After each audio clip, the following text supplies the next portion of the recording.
guy was the new owner of a team, a baseball team that was in the basement of the league when he took it over.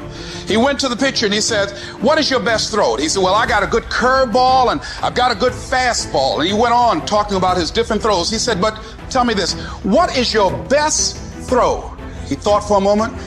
He said, I've got a good fastball. He said, that's all I want you to work on. Nothing else. Just develop your fastball. The next year, they went to the World Series. Most people don't know where their fastball is. Most people go through life never discovering what their talents are. Most people never develop their talents. They have skills and abilities, but if you don't nurture them, if you don't develop them, they will never serve you. Your gifts can take you many places if you develop your gifts. And you'll be surprised at the things that you're able to do. When you learn how to block things out, when you learn how to keep thine eyes single, learning how to concentrate, learning how to focus in, deciding that you're going to focus to develop your skills, you'll be surprised at the ideas that will come to you, of the people that you'll be able to attract, of the opportunities that you'll be able to see. You'll begin to see things that have been standing there looking you in the face saying, I can't believe this has been here all this time. Compare yourself to who you were yesterday, not to who someone else is today. Because you need to have a hierarchy of improvement. You need to be aiming for something. And that means you're going to be lesser than people who've already attained along that dimension. So the question is, who should you defeat in the final analysis? And the answer is, you should defeat your former self.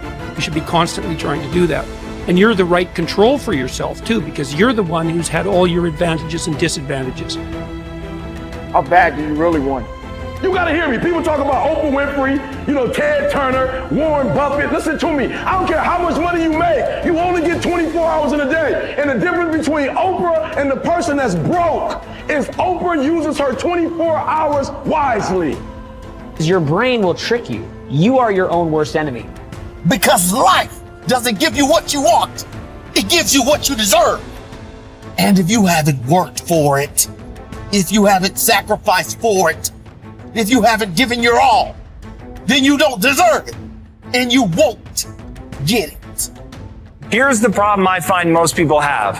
They judge themselves through the lens of a moment. They fail at something. They miss. They embarrass themselves. They flub something. And they think that defines who they are. But I'm telling you right now, you're not defined by who you are. You're defined by who you want to become and the price you're willing to pay to get there.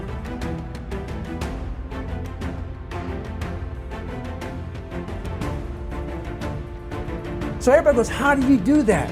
You know exactly how to do that. You know exactly, it's not a magic trick. There's nothing I talk about in that book that's a magic trick. It's all back down to a very primitive mindset of we just have to do. It's like breathing. Breathing becomes normal. Like we don't know that we're doing it. That's how you have to live your life. When that alarm clock goes off at 4 or 5 in the morning, your mind says no. You just say, this is what we do. It's what we do now. Because to get to where you want to go, the amount of pain involved, I'm not saying physical, I'm not saying you got to break yourself off. The amount of mental pain of how many times you're going to have to do something that you don't want to do to get to where you want to go is going to be, there's going to be more times you do something that you don't want to do than you are going to want to do. And that's your new norm. That's your new norm. So then it's like breathing. And then once you do this over and over and over again, it becomes like breathing. I don't want to live this lifestyle, but to get to the other side of this, I have to. So if you really want it, you realize what trying is and what trying is not. How do you overcome the suffering of life? Is be a better person. That's how you do it. Well, that's hard. It takes responsibility. And I think, if you said to someone, you want to have a meaningful life? Everything you do matters. That's the definition of a meaningful life. But everything you do matters. You're going to have to carry that with you. Or do you want to just forget about the whole meaning thing and then you don't have any responsibility, because who the hell cares? You can wander through life doing whatever you want, gratifying impulsive desires for how useful that's going to be, and you're stuck in meaninglessness, but you don't have any responsibility. Which one do you want? Well, ask yourself, which one are you pursuing? And you'll find very rapidly that it isn't the majority of your soul that's pursuing the whole meaning thing, because, well, look what you have to do that. You have to take on the fact that life is suffering. You have to put yourself together in the face of that. This intense focus on one goal is not easy, but it is all important. Orison Swett Marden wrote, "The giants of the race have been men and women of concentration, who have struck sledgehammer blows in one place until they have accomplished their purpose. The successful men and women of today are those of one over, mastering idea, one unwavering aim, men and women of single and intense purpose." Marden also said that every great man has become great.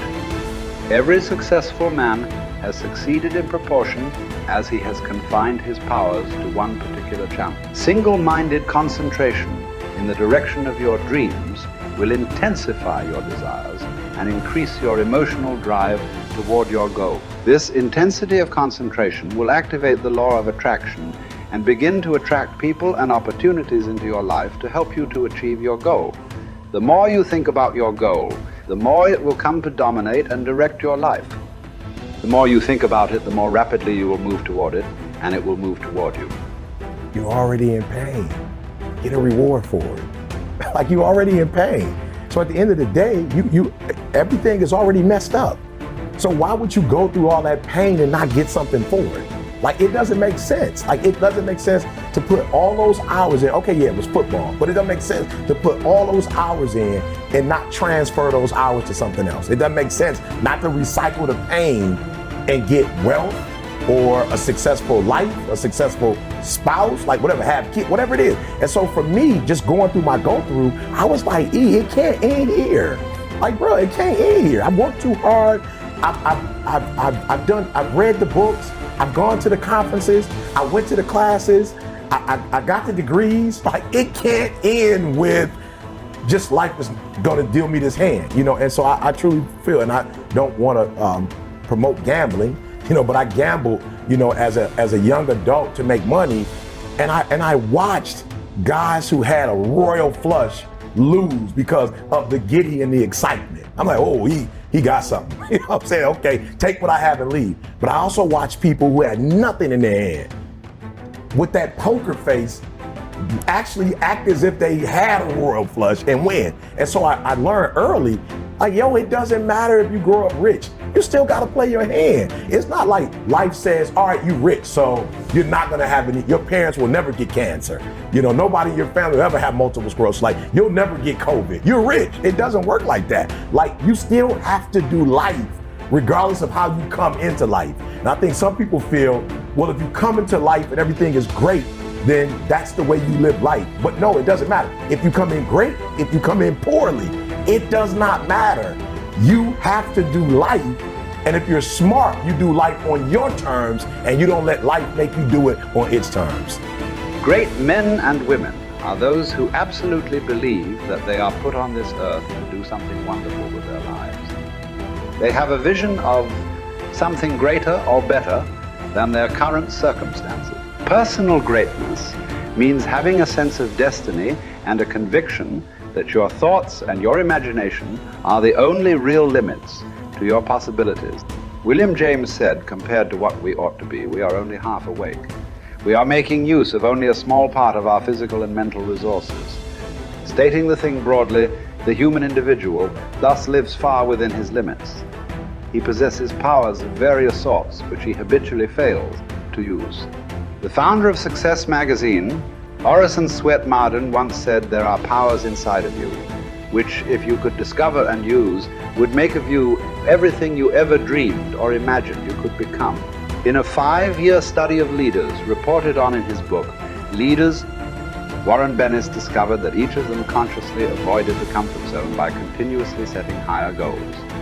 They never allowed themselves to become complacent. They lived their lives fully extended, always striving to be and do more. To develop unshakable self-confidence, You need to see yourself and think of yourself as a leader, and to do what leaders do. You need to stretch yourself toward the outermost boundaries of your potential. You need to set goals that draw out of you the very best that is in you. You need to work toward objectives that cause you to feel a sense of mastery and peak performance.